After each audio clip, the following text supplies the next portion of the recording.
जो पेपर मिल से पूरे देश में प्रदेश में बिजनाथपुर का नाम अलौकिक हुआ था, उसको मटिया माइट कर दिया गया।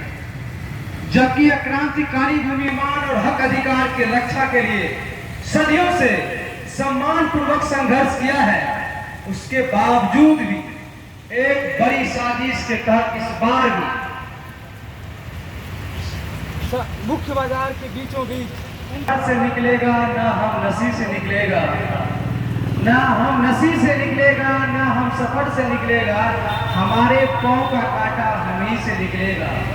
ये जिम्मेदारी बिजनाथपुर के तमाम लोगों को लेनी होगी।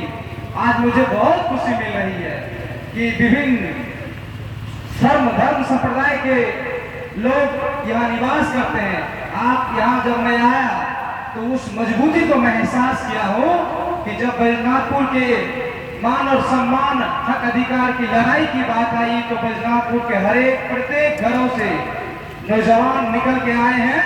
और कहा जाता है कि जब नौजवान का संगठन हो और उसके बुजुर्गों का दिशा निर्देश हो तो दुनिया की कोई ताकत उनके हक अधिकार को देने से वंचित नहीं कर सकता। वो चीज मैंने देखा है। यहाँ के नौजवान लोगों का संगठन और बैठे हुए आदरणीय बुजुर्गों का दिशा निर्देश है तो ये संसद क्या है, हम प्रधानमंत्री से भी लड़ सकते हैं और मुख्यमंत्री से भी लड़के इस प्रकार की व्यवस्था का विरोध कर सकते हैं।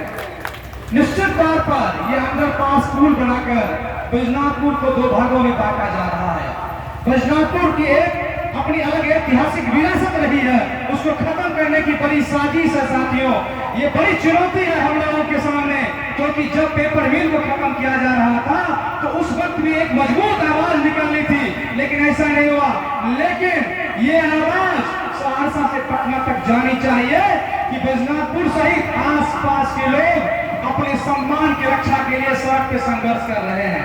दुनिया का कोई ऐसा कानून नहीं है, भारतीय गणराज्य लोकतांत्रिक व्यवस्था है, दुनिया के किसी भी कानून में ऐसा कोई नियम, ऐसा विकास योजना नहीं है जिसमें जन भावना का ख्याल नहीं रखा जाता है। दुनिया का कोई भी काम होगा, कोई भी विकास होगा तो सबसे पहले जन भावनाओं का ख्याल रखा जाएगा।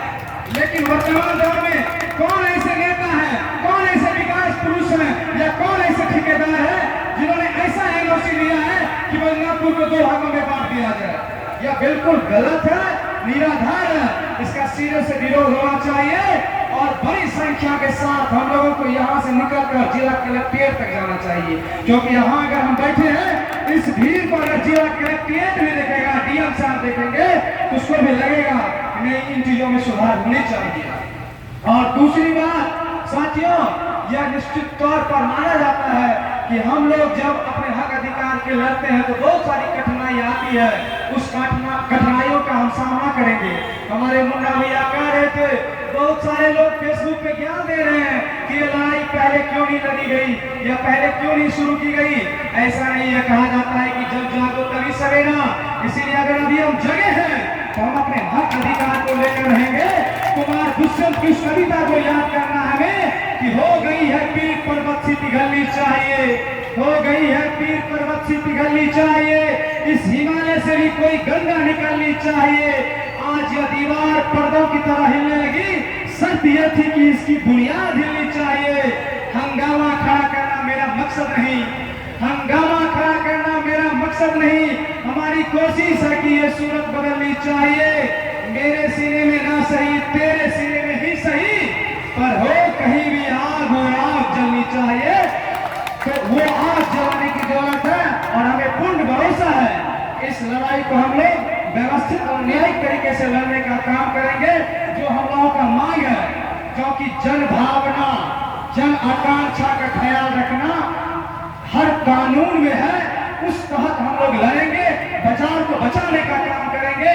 छोटे छोटे व्यापारी जो अपने रोजी रोजगार, जो दुकान चला करके अपनी आजीविका से अपने परिवार का भरण पोषण करते हैं, वो लोग बेघर हो रहे हैं। ऐसे में यहाँ के संपन्न लोगों की भी जिम्मेदारी होती है कि अपने पास रहने वाले, अपने पड़ोस में रहने वाले व्यापारियों की रक्षा करें।